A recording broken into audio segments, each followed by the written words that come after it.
nowhere in Russia is really out of reach of the Ukrainians. Sabotage teams blowing up factories, helicopters or drone strikes, even had a drone hit the Kremlin at one point. The fact that that narrative is out there, that tells you how real the war is in Belgorod. So on the 24th of January, the Russians said that one of their Ilyushin 76 transport aircraft had been shot down over the Belgorod region, which is a region that borders Ukraine's Kharkiv Oblast, killing all 76 people on board, including, significantly, the Russians say, 65 Ukrainian prisoners of war who are en route to be exchanged. Now, the Ukrainians have not denied shooting down the aircraft. A source told Ukrainska Pravda that the Ukrainian General Staff believed that the aircraft was carrying S-300 missiles, which Russia fires at Kharkiv region from Belgorod quite regularly. And the Ukrainian General Staff didn't officially acknowledge the shoot down, but they did say that Russia has conducted 19 such missile strikes against Kharkiv Oblast over the previous week. Also a claim from the Ukrainians that they were not warned by the Russians beforehand that an aircraft carrying prisoners of war would be coming into that area of airspace. The Russians have now denied that. Sergei Kartapalov, a quite senior member of the Russian parliament, said the following afternoon, or claimed, that the Ukrainians had been given 15 minutes notice. We don't have any answer there, but what's pretty clear is that if what the Russians claim has happened transpires to be true, a pretty horrible tragedy for the Ukrainians, especially since these prisoners were so close to being exchanged. It's not clear what weapon Ukraine used to hit this aircraft, if Ukraine did hit the aircraft.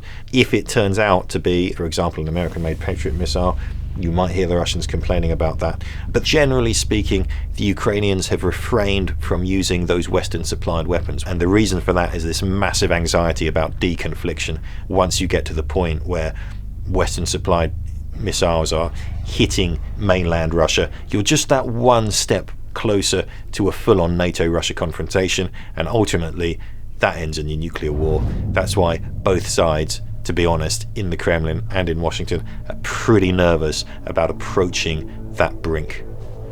Belgorod city, the capital of the region, is about 44 miles as the crow flies, according to Google Maps, from the centre of Kharkiv to the centre of Belgorod. So they're basically neighbouring cities. It was clear to the people of Belgorod and the regional governor pretty early on in this war that they were not going to be out of the firing line. So quite early on, when the tide began to turn and Russia's initial attempt to decapitate the government and conquer Kiev had clearly failed, they started building defensive lines inside Belgorod, and the local authorities started raising volunteers for a kind of home guard, guys to go out and spot any Ukrainians coming across the border. And on the other hand, in Kharkiv, in Donbass, bar talk would get going.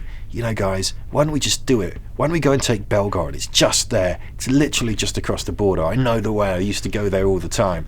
That never really got beyond bar talk for a number of reasons. First of all, Ukraine's pretty preoccupied with fighting to liberate its own territory. And secondly, Ukraine's capabilities are pretty confined. The operation of going into Russian territory, trying to surround and conquer a city the size of Belgorod, 300,000 people, that'd be a pretty big ask. You'd be having to put together a pretty large contingent of people.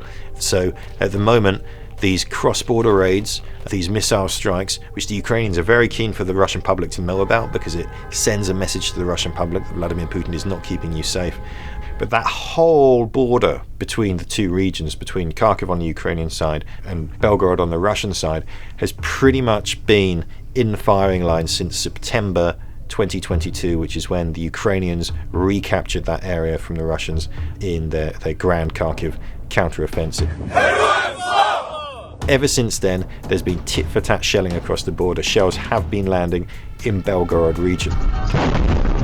Then in May last year, the Ukrainians started sponsoring basically Russian rebel groups to mount raids across the border. Quite spectacular, headline-grabbing things where a bunch of these Russians who were fighting on the Ukrainian side would go across the border, seize control of a town, get in a firefight, film themselves standing in Russia, declaring they were coming to kick out Vladimir Putin and liberate their country.